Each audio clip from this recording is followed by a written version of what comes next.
প্রিয় ছাত্রছাত্রীরা, semester 4 Bangla pass general পেপারে তোমাদের সাজেশন কিন্তু এই ভিডিওর মধ্যে আমি আলোচনা করে দিচ্ছি। সবার প্রথমে বলে রাখি, তোমরা সাজেশন অবশ্যই ফলো করো, এ বিষয়ে কোনো সন্দেহ নেই, আমি জানি। কিন্তু তোমাদের যে সিলেবাস রয়েছে সেই সিলেবাস অনুযায়ী তোমরা কিন্তু টেক্সট পড়ার উপর বেশি গুরুত্ব দাও, কারণ 5 নম্বরের প্রশ্ন কিংবা ছোট প্রশ্ন, লাইন তুলে তুলে প্রশ্ন আসবে। এক্ষেত্রে কিন্তু তোমাদের পল্লী সমাজ উপন্যাস, যে ছোট গল্পগুলো রয়েছে এবং যে 4টি প্রবন্ধ রয়েছে, এই অনুযায়ী তোমরা যদি টেক্সট না পড়ে যাও তাহলে 5 নম্বরের প্রশ্ন এবং শর্ট কোয়েশ্চেনের ক্ষেত্রে কিন্তু তোমাদের সমস্যা হবে। আজকের এই ভিডিওর মধ্যে কোন কোন প্রশ্নগুলো তোমরা পড়ে গেলে একটা ভালো নাম্বারের দিকে তোমরা এগিয়ে যাবে সেই বিষয়ক আলোচনা আমি করতে চলেছি। প্রথমত বলি, মডিউল 1, এখানে পল্লী সমাজ উপন্যাসটি রয়েছে।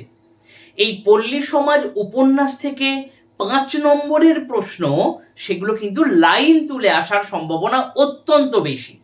তাই লাইনগুলোর দিকে একটু বেশি মনোযোগ দাও, অর্থাৎ যে সমস্ত তোমাদের কাছে যে পিডিএফ রয়েছে কিংবা বইটা রয়েছে পল্লী সমাজ উপন্যাস, সেই উপন্যাসটা ভালো করে পড়ো। এখান থেকে যে বড় প্রশ্নগুলো তোমরা করে যাবে, প্রথমত চরিত্রের উপর একটু গুরুত্ব দিয়ে পড়ে যাও। এবছরের পরীক্ষায় চরিত্র হিসেবে রমেশ চরিত্র কিন্তু খুব গুরুত্বপূর্ণ। মানে 1 নম্বরে আমি রেখেছি রমেশ চরিত্রটা, অবশ্যই রমেশ চরিত্র করে যাবে। 2 নম্বরে রেখেছি রমা চরিত্র এবং 3 নম্বরে রেখেছি রমেশ ও রমার হৃদয়গত যে জটিলতা রয়েছে এ বিষয়ে আলোচনা করো। এই 3টি প্রশ্ন তোমরা কোনোভাবেই ছেড়ে যেও না। তোমরা আরো অনেক অন্যান্য স্যারেরা রয়েছেন, তারা সাজেশন দিয়েছেন, অবশ্যই সেই ভিডিওগুলো দেখো, কোনো সমস্যা হবে না। তোমরা একটা ভালো নাম্বার এখান থেকে তোমরা তুলে নিতে পারবে। সেহেতু তাহলে এই 3টে প্রশ্ন তোমরা কিন্তু অবশ্যই করে যাচ্ছ, সেটা হচ্ছে রমেশ চরিত্র, রমা চরিত্র এবং রমেশ ও রমার হৃদয়গত জটিলতা বর্ণনা করো।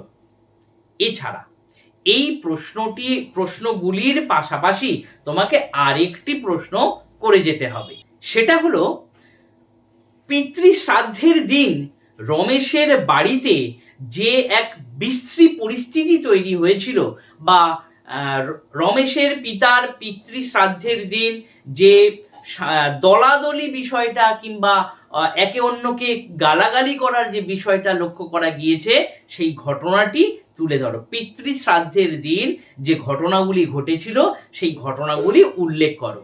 এই 4টি প্রশ্ন, এর মধ্যে 1, 2, 3 যেটা দিয়েছি, এই 1, 2, 3 অর্থাৎ রমেশ চরিত্র, রমা চরিত্র এবং রমেশ ও রমার যে হৃদয়গত জটিলতা, এই 3টি প্রশ্ন কোনোভাবেই তোমরা ছেড়ে যেও না।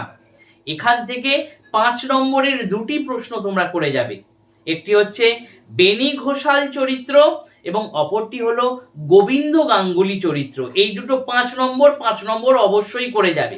বাই চান্স যদি তোমাদেরকে এই হিসাবে বড় প্রশ্ন আসে যে পল্লী সমাজ উপন্যাসে 2টি খল চরিত্র আলোচনা করো, সেক্ষেত্রে কিন্তু বেনি এবং গোবিন্দ গাঙ্গুলি এই 2টি চরিত্র হিসেবেও তোমরা লিখে দিতে পারবে 5-5 করে, যদি দুটো ক্যারেক্টার করা থাকে। পল্লী সমাজ উপন্যাস থেকে তাহলে কোন কোন প্রশ্নগুলো করে যাচ্ছ তার একটা ধারণা তোমাদেরকে দিয়ে দিলাম। এর সাথে আবারও বলে রাখি, লাইন তুলে কিন্তু 5 নম্বর প্রশ্ন আসবে, এক্ষেত্রে একটু সাবধানতা নিয়ে তোমরা পড়াশোনাটা করো। এরপর আসি মডিউল 2। মডিউল 2 থেকে প্রথমের দিকে যে গল্পগুলো রয়েছে, এই ছোট গল্পগুলোর উপর বেশি করে জোর দিয়ে যাও।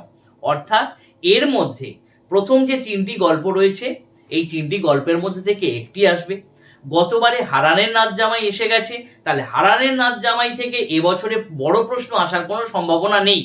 তাহলে পুঁই মাচা এবং না গল্পটা, এই পুঁই মাচা এবং না, এই দুটোই গল্পের মধ্যে 1 নম্বরে রাখবে না গল্পটা।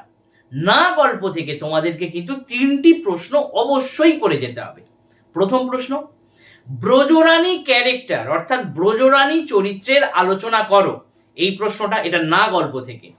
না গল্প থেকে দ্বিতীয় প্রশ্ন, সেটা হচ্ছে অনন্ত চরিত্রের মধ্যে যে ট্র্যাজিক পরিণতি দেখা যায় বা অনন্তের ট্র্যাজিক পরিণতি আলোচনা করো, গল্প অবলম্বনে লেখো।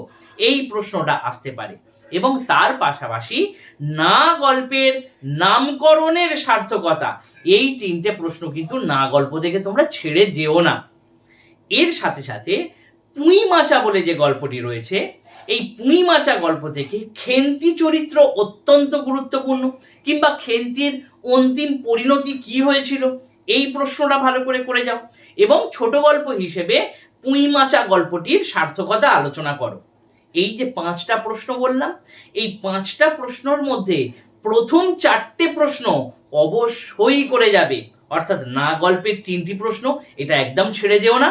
এবং খেন্তি চরিত্র, এটা কিন্তু 2022 সালের পরীক্ষায় খেন্তি চরিত্র এসেছিল, তাই 2022 সালের যে পরীক্ষার প্রশ্নপত্র, এটা কিন্তু অবহেলা করে যেও না, কারণ ঘুরিয়ে ফিরিয়ে 22 সালের কোশ্চেন কয়েকটা তুমি কমন পেতে পারো 24 সালের পরীক্ষায়।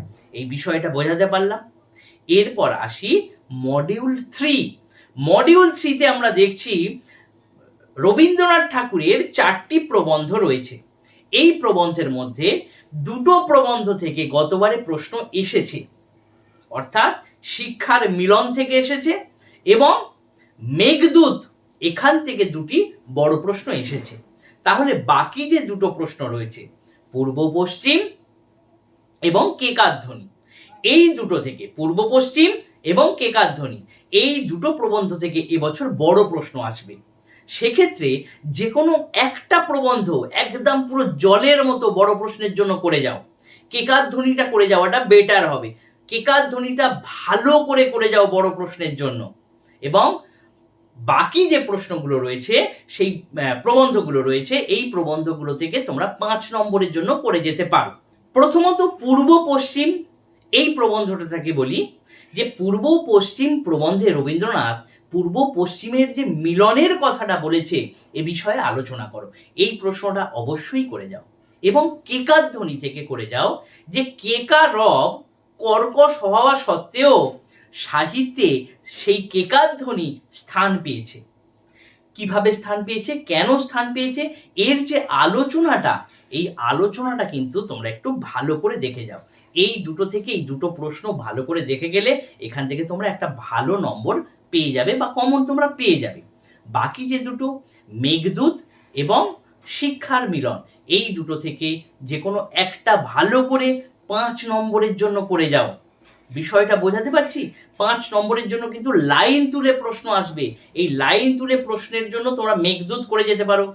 মেঘদূতের যে বর্ণনাটা রয়েছে এবং মেঘ যখন যাচ্ছে, উত্তর মেঘ, সেই সময় কোন কোন জায়গাগুলোর বর্ণনা, এই ব্যাপারগুলো কিন্তু একটু ভালো করে পড়ে যেতে হবে। নইলে কিন্তু এখান থেকে 5 নম্বরের প্রশ্ন, শর্ট প্রশ্ন তোমরা একটাও ভালোভাবে পারবে না। বড় প্রশ্ন হয়তো কমন পেয়ে যাবে, কিন্তু 5 নম্বরের এবং শর্ট কোয়েশ্চেনের জন্য তোমাদের কিন্তু রিডিং অবশ্যই পড়তে হবে। তোমাদের সাজেশনটা বলে দিলাম, এই অনুযায়ী তোমরা তোমাদের প্রিপারেশন নিয়ে নাও। যে স্যার বা ম্যাডামের কাছে পড়ছো, তাদের কাছ থেকে নোটস নিয়ে নাও এবং তৈরি হয়ে নাও। আশা করছি তোমাদেরকে বোঝাতে পারলাম। তোমাদের পরীক্ষা খুব ভালো হোক। ধন্যবাদ।